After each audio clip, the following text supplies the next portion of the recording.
is another recipe video for you, and in this video I will share not one but 3 recipes with you: a soup, a chili and a homemade granola recipe. So I hope you enjoy these meals. Let me know if you try them, and if you like any of these recipes and try it, please give this video a thumbs up and please consider subscribing because it really supports my channel.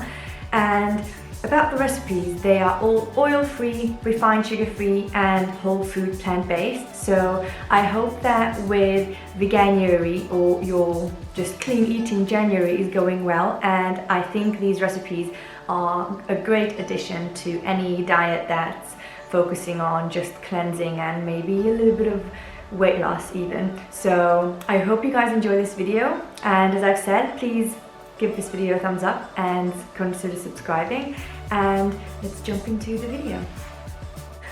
Also, I completely forgot to mention this, but before each recipe starts in the video, I've created 3 recipe cards for you guys that will be up for 7 seconds each on the screen. So you'll have plenty of time to screen grab or take a screenshot of the ingredients that I'm going to use in each recipe. So it will be on your phone when you're shopping or when you're looking for the ingredients when you cook. So look for the recipe cards before the recipes themselves, and I hope that that helps. And now we go on to the first recipe, which is an amazing soup, by the way. Curried vegetable soup.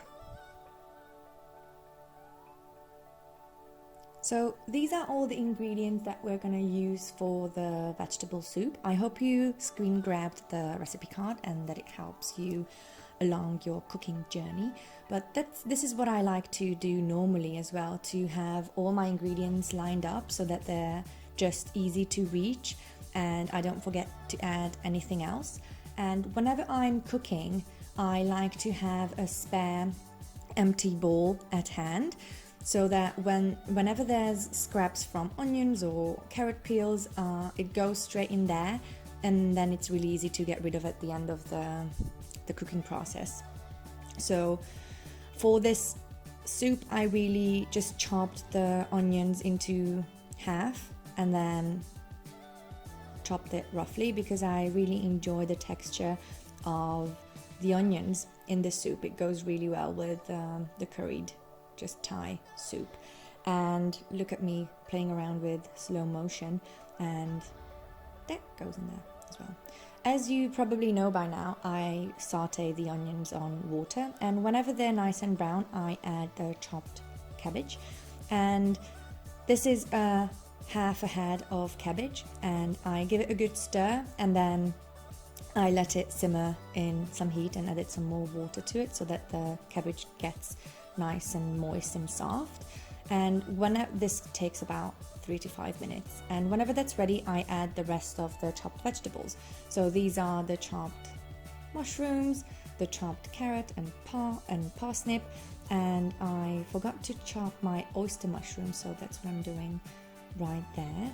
And whenever that's chopped as well, I add it to the mix,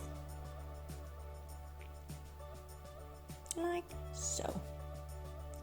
As you can tell, it's quite a big bowl of soup, so this we had this for lunch and then a couple more times. I think for 2 people or 3 people even, this is a really good size for meal prep. And then there goes, I think this was like a 1/4 of a cup of lentils, and I like to add lentils to any soup that I'm making actually, because it makes it just more hearty and more filling.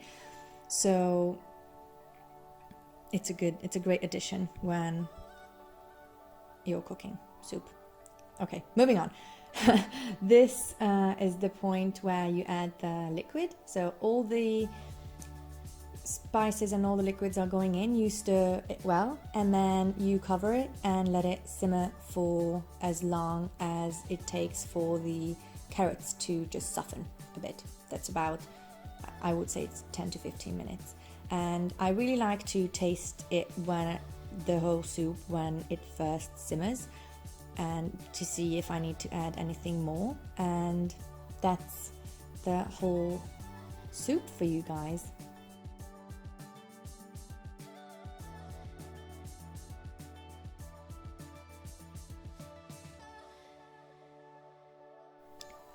simple chili. So same here, I like to have my ingredients all lined up, and then we're ready to go on and chop everything that we need. This really is a very simple recipe, so after you've chopped your vegetables and your onion is well sauteed and quite brown in your pan, everything's just ready to go in. Again, another escaping onion. So this is also sauteing in on some water, and I'm adding my tomato sauce to the pan, and it's really up to you about the order of the ingredients here, because it doesn't really matter, because you'll end up simmering it for 20 to 25 minutes anyways. But yeah, add the liquid first. I like to add the liquid first to the onions, because then it's easier to add the spices, and I stir well, and then I add all my vegetables. It's really important to rinse your beans and rinse them under running water until they've stopped foaming, because the liquid that they come in the can makes them really just difficult to digest. So that's what I like to do. And there goes the celery, there goes my can of corn, and basically from this point on, it's just really putting everything in the pan. And also the pan size, it's this would serve I think 4 people, and if you add some rice to it, you can even stretch this portion further. So it's really up to you how you serve this. And now you just make sure to stir everything well, cover it up, and you're ready to go. Homemade granola. Put the oven on to 170 degrees. Get your bowl out and line up the ingredients so it's easy to put them all together. These are the oats, the chia seeds, flax seeds, walnuts, sunflower seeds, cinnamon, maple syrup, and the dates. So start by adding the granola, and just how it makes sense in your head, put everything in there and stir well. I really like to just go the extra mile and prepare the granola myself whenever I have time and whenever I remember, because store-bought granola is outrageously overpriced and it's really difficult to find one that's really clean. So here I am adding the maple syrup last. That's really important though. Add the maple syrup last so that it's that's your last step before stirring everything up. And stir everything well. Put it on a parchment paper lined baking tray and put it in the oven, and that's it. I know it takes more time and it takes more energy to make this, but this is a really budget friendly and healthy alternative. So put it in the oven for 15 minutes, but keep an eye on it, and whenever it needs turning, just toss it around in the tray and you're done.